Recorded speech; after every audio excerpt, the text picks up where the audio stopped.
संकट कटे मिटे सब पीरा, जो सुमिरे हनुमत बलबीरा। नमस्कार प्रिय भक्तों, जय श्री राम, जय बजरंगबली। दोस्तों, अगर आप आज के इस वीडियो को अंत तक देख लेते हैं तो आपको एक बहुत ही बड़ा फायदा होने वाला है, क्योंकि दोस्तों आज के इस वीडियो में हम आप लोगों को एक ऐसे शक्तिशाली और प्रभावशाली वृक्ष के बारे में बताने जा रहे हैं जिसे आपको चंद्र ग्रहण के दिन चुपचाप सो करके बस आ जाना है। अगर आप ऐसा कर लेते हैं तो आपको धनवान बनने से कोई नहीं रोक सकता। जी हाँ दोस्तों, अगर आप भी धनवान बनना चाहते हैं, अमीर बनना चाहते हैं, तो ऐसे में आपको इस वीडियो को अंत तक जरूर देखना चाहिए, तभी जाकर के आपको उस वृक्ष के बारे में मालूम हो जाएगा जिसे चंद्र ग्रहण के दिन छुकर करके आने से कोई भी व्यक्ति बड़ी आसानी के साथ अमीर बन सकता है। तो चलिए फिर शुरुआत करते हैं, लेकिन उससे पहले दोस्तों आप सभी दर्शकों से एक छोटा सा रिक्वेस्ट करना चाहेंगे। अगर आप चैनल पर पहली बार आए हैं तो चैनल को सब्सक्राइब कर लीजिए, जिससे आपको समय समय पर किसी प्रकार की जानकारी प्राप्त होती रहे। दोस्तों, चंद्र ग्रहण और सूर्य ग्रहण ऐसी घटनाएं होती है जिसका प्रभाव इस धरातल पर रहने वाले सभी लोगों के ऊपर देखने को मिलता है। आपको बता दें, चंद्रमा मन का कारक ग्रह कहा जाता है और जब भी चंद्रमा ग्रहण से ग्रसित होते हैं तो इससे लोगों के मन में उथल पुथल मचने लगती है। आपको बता दें, जब चंद्रमा और सूर्य को राहु केतु अपने आगोश में लेते हैं तब उसे ग्रहण कहा जाता है। जब सूर्य राहु और केतु से ग्रसित होते हैं तो उसे सूर्य ग्रहण कहते हैं, और जब चंद्रमा राहु और केतु से ग्रसित होते हैं तो उसे चंद्र ग्रहण के नाम से जाना जाता है। और जब भी यह ग्रहण होता है तो कई प्रकार की घटनाएं देश और दुनिया में देखने को मिलती है। ठीक इसी प्रकार इस समयावधि में भी देखने को मिलेगी। वैसे तो ग्रहण को अच्छा नहीं माना जाता है, लेकिन तंत्र मंत्र और साधना करने के लिए ग्रहण का जो समय होता है वह सर्वोत्तम होता है। अगर आप कोई मंत्र सिद्ध करना चाहते हैं तो दोस्तों उसके लिए यह चंद्र ग्रहण आपके लिए बेहद ही अनुकूल रहेगा। आप किसी भी मंत्र को इस दिन सिद्ध कर सकते हैं। इसके अलावा दोस्तों, आप किसी भी मंत्र का उच्चारण अगर चंद्र ग्रहण के समय में करते हैं तो उसका बहुत ही जल्दी और सकारात्मक रिजल्ट आपको अपने जीवन में देखने को मिलेगा। इसी के साथ ही दोस्तों, चंद्र ग्रहण के दिन अगर आप इस वृक्ष को छू करके आ जाते हैं तो इससे आपकी जन्मों जन्मों की गरीबी खत्म हो जाएगी।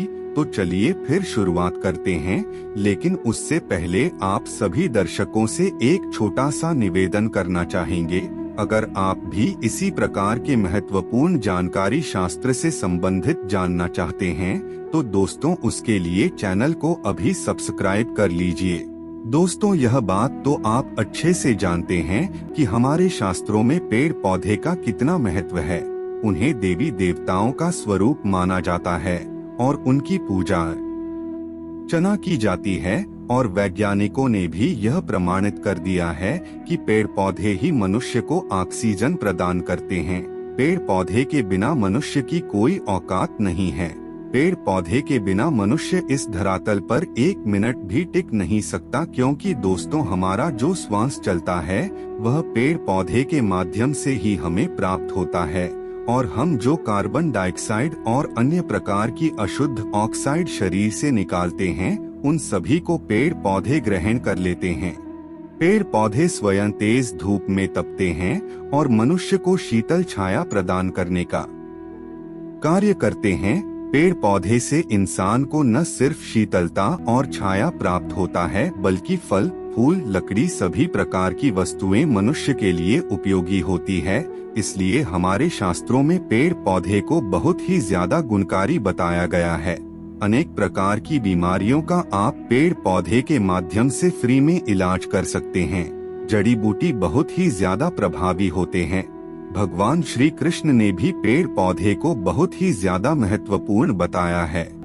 दोस्तों, जो पीपल का वृक्ष होता है उसे वृक्षों का राजा कहा जाता है, क्योंकि दोस्तों अन्य वृक्षों की तुलना में पीपल वृक्ष की आयु सबसे ज्यादा होती है और श्रीमद् भगवत गीता में भगवान श्री कृष्ण ने भी कहा है कि मैं वृक्षों में पीपल का वृक्ष हूँ। और दोस्तों, पीपल के वृक्ष में स्वयं भगवान विष्णु और माता लक्ष्मी निवास करते हैं। ठीक इसी प्रकार आज के इस वीडियो में हम आप लोगों को 2 वृक्ष के बारे में बताने जा रहे हैं, जिसे चंद्र ग्रहण के दिन बस छू करके आपको आ जाना है। उसके बाद आप देखेंगे आपका जीवन किस प्रकार से बदलेगा। हमारे शास्त्रों में कई ऐसे वृक्षों के बारे में बताया गया है जो रोग नाशक होने के साथ साथ धनदायक भी होते हैं। ठीक इसी प्रकार से यह दोनों वृक्ष भी आपके लिए प्रभावी साबित होंगे। दोस्तों, जब आप इन वृक्षों को छूने जाएंगे तो आपके पास लौंग और कपूर का होना चाहिए, क्योंकि आपको वहां पर लौंग और कपूर को जलाना है। दोस्तों, लौंग और कपूर को आपको उस वृक्ष के नीचे जलाना है और उस वृक्ष को छू करके आपको अपनी मनोकामना बोलना है। आपकी जो भी समस्या है, आप मन ही मन उस समय उस समस्या को उस वृक्ष को बोल दे।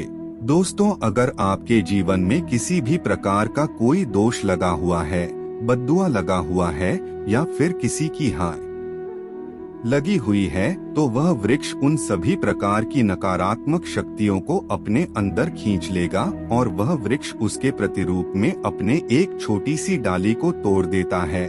चंद्र ग्रहण के दिन ऐसा करने से उसी दिन से ही आपके जीवन में परिवर्तन होना प्रारंभ हो जाता है और आपके सारे कार्य बनने लग जाते हैं। दोस्तों, पारिजात के वृक्ष को सबसे उत्तम वृक्ष कहा जाता है और यह वृक्ष समुद्र मंथन से उत्पन्न हुआ था, जिसे देवराज इंद्र के नंदनवन में स्थापित किया गया था। लेकिन भगवान श्री कृष्ण ने मानव जाति के कल्याण के लिए पारिजात के वृक्ष को इस धरती पर लाने का विचार किया। अगर आप हिंदू कथाओं को पढ़ते हैं या फिर सुनते हैं तो आपको इसके बारे में अवश्य मालूम होगा।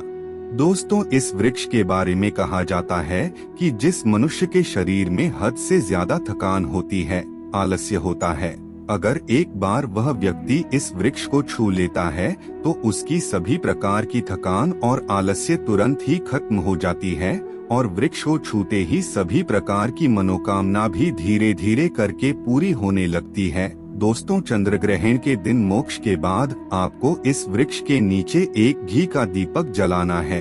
अगर आप घी का दीपक जलाने में सक्षम नहीं है तो आप सरसों का तेल या फिर तिल के तेल का दीपक जला सकते हैं। उसके बाद दोस्तों, आपने जो लौंग और कपूर ले रखा है उसे आपको वहां पर ही जलाना है और इस वृक्ष को छूकर अपनी मनोकामना मन ही मन बोल देनी है और वहां पर मक्खन का भोग आपको लगाना है। दोस्तों, इस वृक्ष में स्वयं माता लक्ष्मी निवास करती है और इसे भगवान श्री कृष्ण का स्वरूप माना जाता है।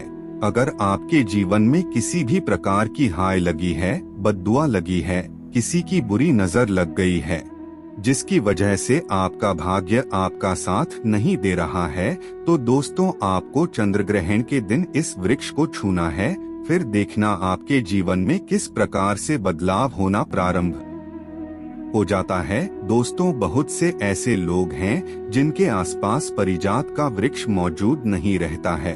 अगर आपके आसपास भी पारिजात का वृक्ष नहीं है तो आपको घबराने की जरूरत नहीं है। दूसरा जो हम वृक्ष बता रहे हैं दोस्तों, वह गूलर का वृक्ष है। दोस्तों, गूलर के वृक्ष को भी बहुत ही उत्तम और श्रेष्ठ माना जाता है, क्योंकि भगवान नरसिंह देव ने उस वृक्ष को वरदान दिया है, जिसमें माता लक्ष्मी के साथ स्वयं नरसिम्हा देव भगवान निवास करते हैं। गूलर के वृक्ष में कई प्रकार की दैवीय शक्तियाँ मौजूद होती है।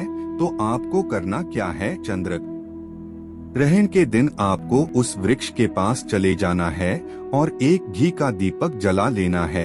अगर आपके पास घी का दीपक मौजूद नहीं है तो आप सरसों का तेल या फिर तिल के तेल का दीपक जला सकते हैं। अगर आप गूलर वृक्ष के नीचे तिल के तेल का दीपक जलाते हैं तो इससे आपके जीवन में सौभाग्य का आगमन होने लगता है। इसके साथ ही दोस्तों, एक कपूर और एक लौंग को आपको गूलर वृक्ष के नीचे चुपचाप जला देना है। इससे आपके जीवन में कभी भी धन से संबंधित परेशानी नहीं होगी। जब आप गूलर वृक्ष के नीचे दीपक जलाएंगे तो उस समय आपको मन ही मन अपनी सभी प्रकार की मनोकामना उस वृक्ष को बोल देना है।